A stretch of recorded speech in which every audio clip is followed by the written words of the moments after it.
5월달 가정의 달, 오늘 벌써 이제 두 번째 주일이 되었습니다.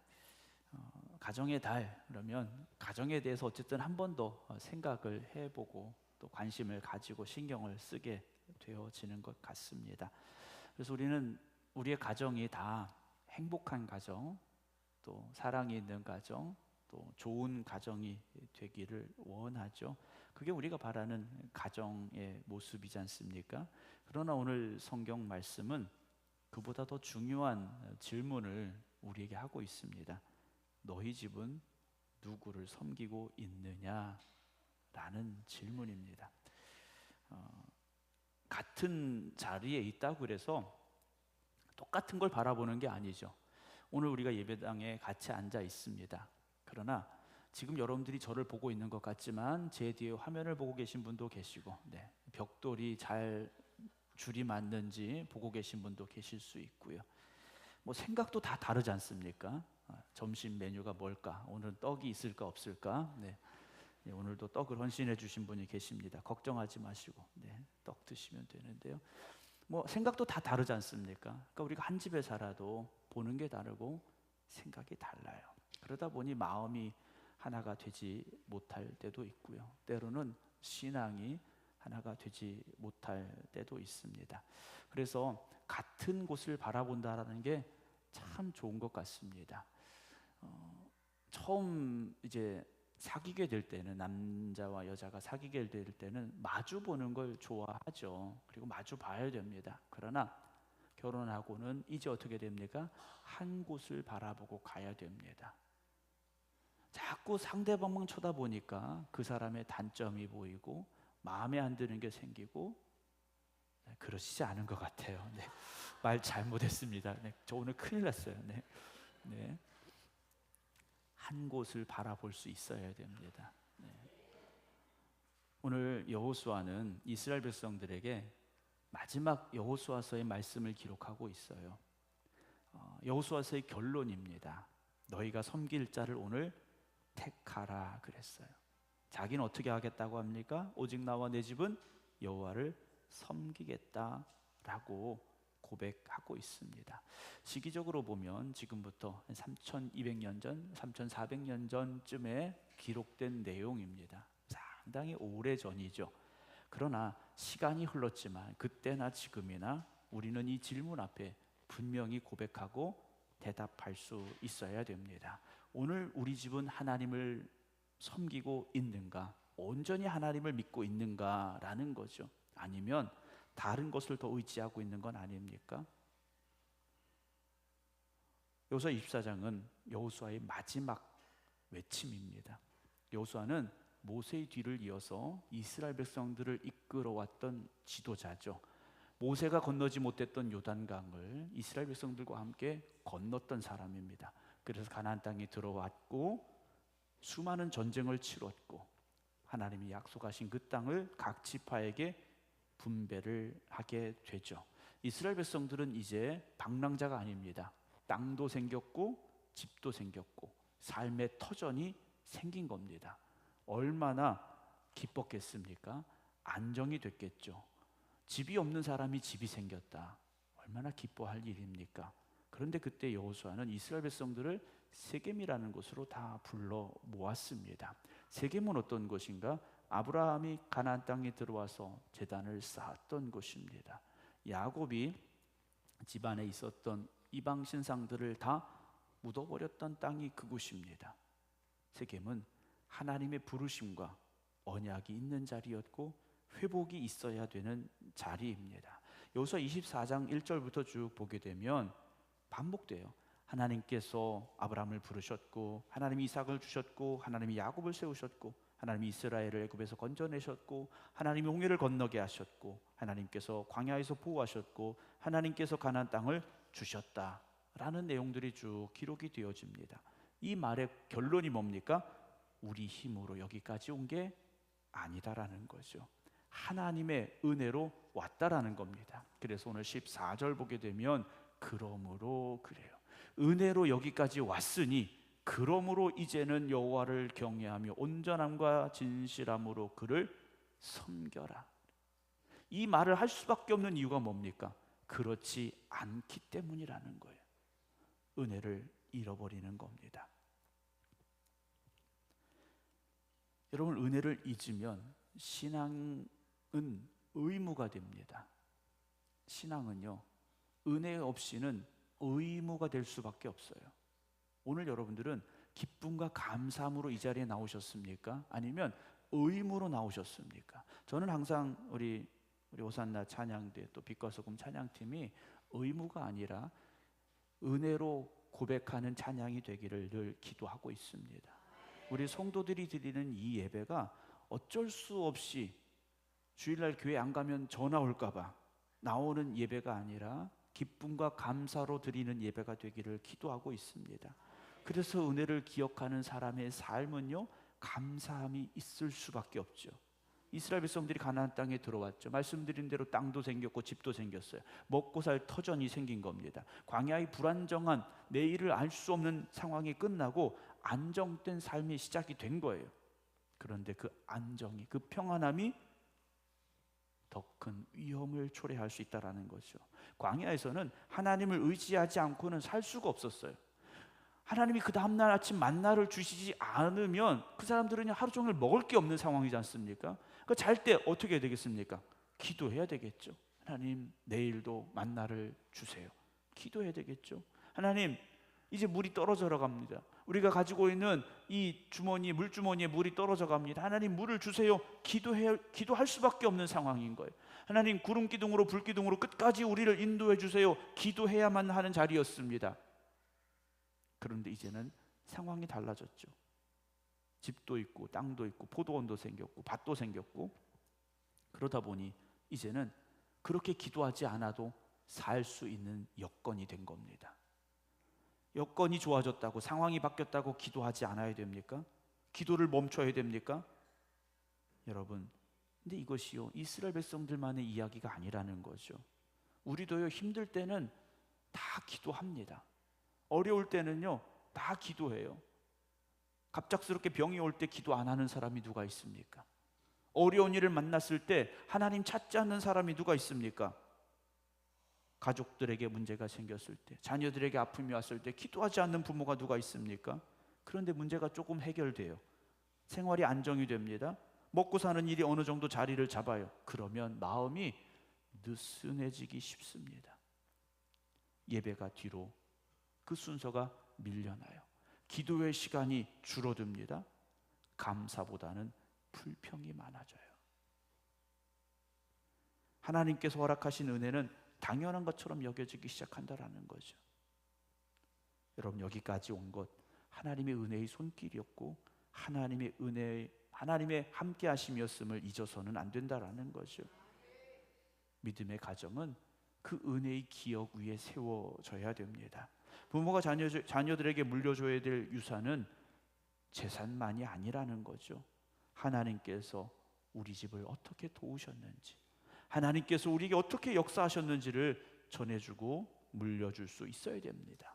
이스라엘 백성들의 자녀 교육이 거기에 있지 않습니까? 이스라엘 백성들의 자녀 교육은 다른 거 아니에요. 하나님의 말씀을 읽고 외우게 하는 거예요. 그리고 그 조상들의 역사를 알려주는 겁니다.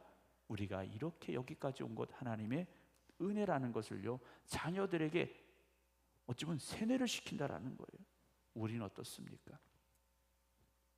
공부해야지 그래요. 물론 공부해야죠. 그러나 더 중요한 것은 무엇입니까? 하나님의 은혜를 기억하게 해야 되는 겁니다. 하나님의 자녀로 살아가기 위해서는요, 하나님의 그 은혜를 잊어서는 안 된다라는 것이죠. 14절 다시 보면요, 너희의 조상들이 강 저쪽과 애굽에서 섬기던 신들을 치워버리고, 자, 여기 심각한 단어 하나가 나와요. 애굽에서 섬기던 신들이랍니다. 지금 출애굽한 지요 얼마나 지났습니까? 광야의 40년 세월, 가나안 땅에 들어와서 여러 가지 많은 정복 전쟁과 시간을 겪으면서 이들은요, 수많은 시간이 지금 흘러간 거예요. 그런데도 버리지 못했던 게 뭡니까? 애굽에서 섬기던 신들이에요.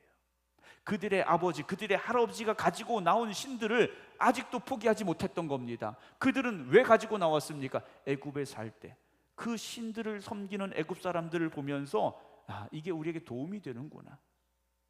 이게 우리에게 힘이 되는구나 의지했던 신들이라는 거예요. 그런데 출애굽하기 전 하나님께서 애굽 땅에 10가지의 재앙 심판을 내리셨지 않습니까? 애굽에서 섬기던 신들이 얼마나 헛된 것인가를 하나님께서 보여주셨어요.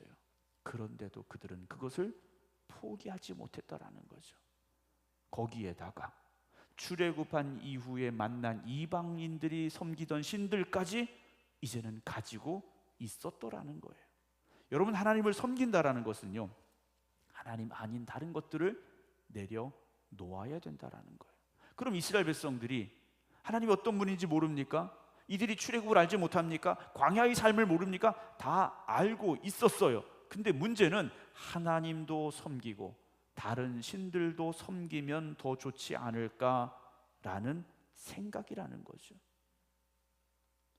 여러분, 선택지가 여러 개 있는 게 아니라는 겁니다. 오늘 우리에게 그런 유혹이 찾아올 때가 있습니다. 돈이 기준이 될 때가 있어요.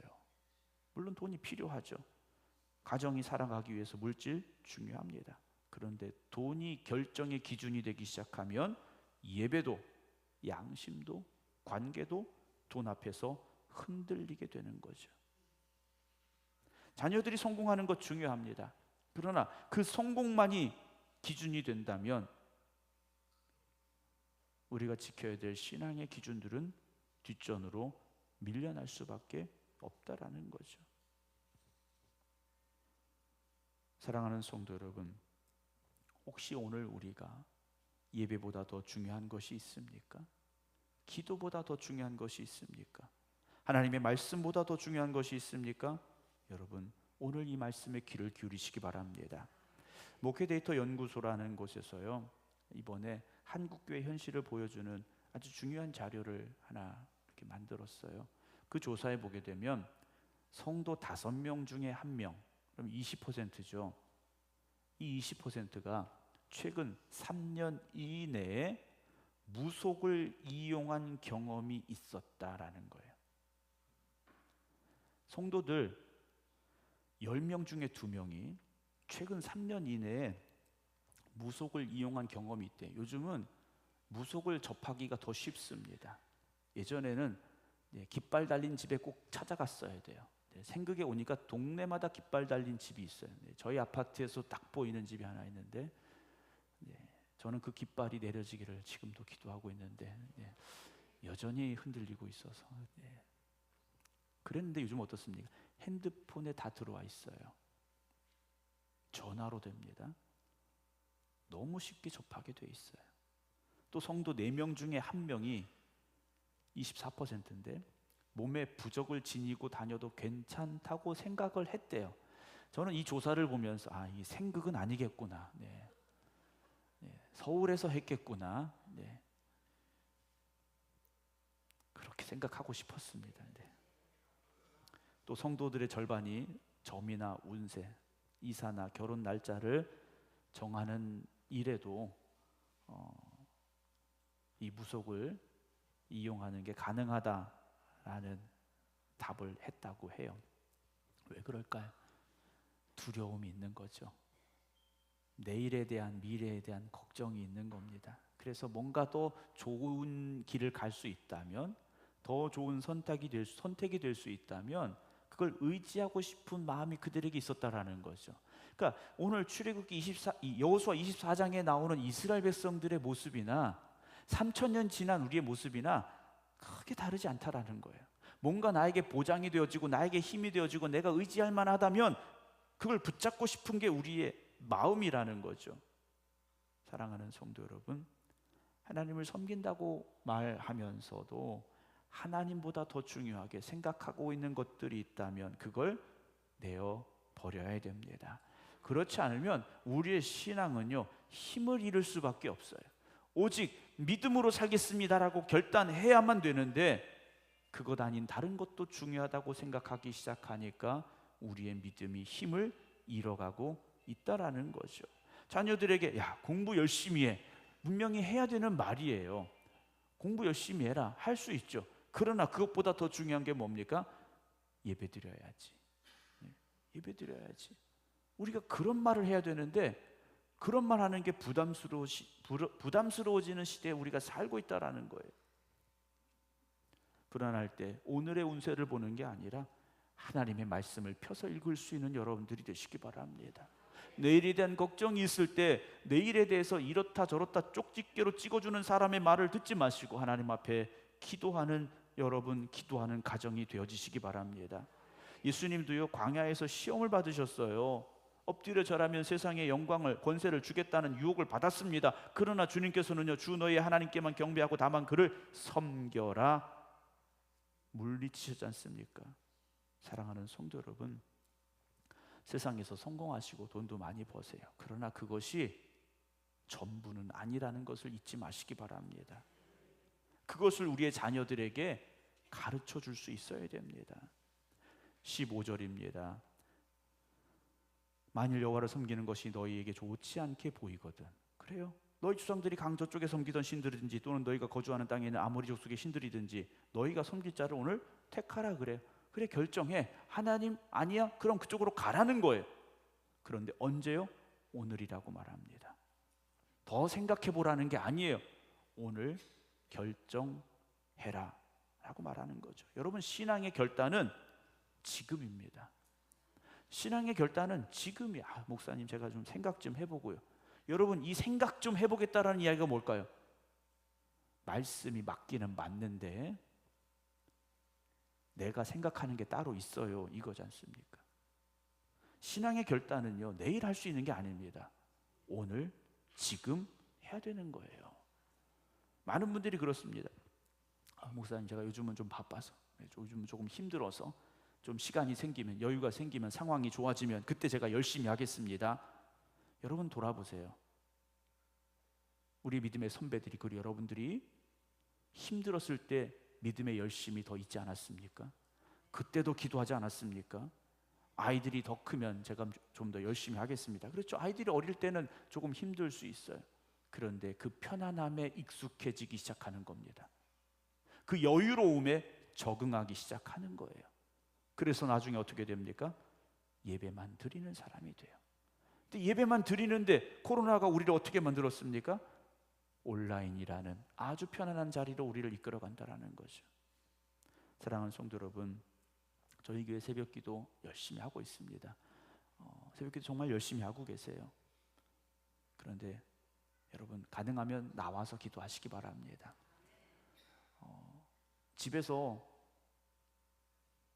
4시 반 되면 딱 일어나셔서 목욕 재개하시고 정장 입으시고 신방상 펴놓으시고 성경책 펴놓으시고 예배 드리고 1시간 기도할 자신 있으신 분들은 집에서 하세요. 네. 그게 아니면 나오세요. 네. 네, 역시 조금 더 생각해보고, 네, 그렇죠.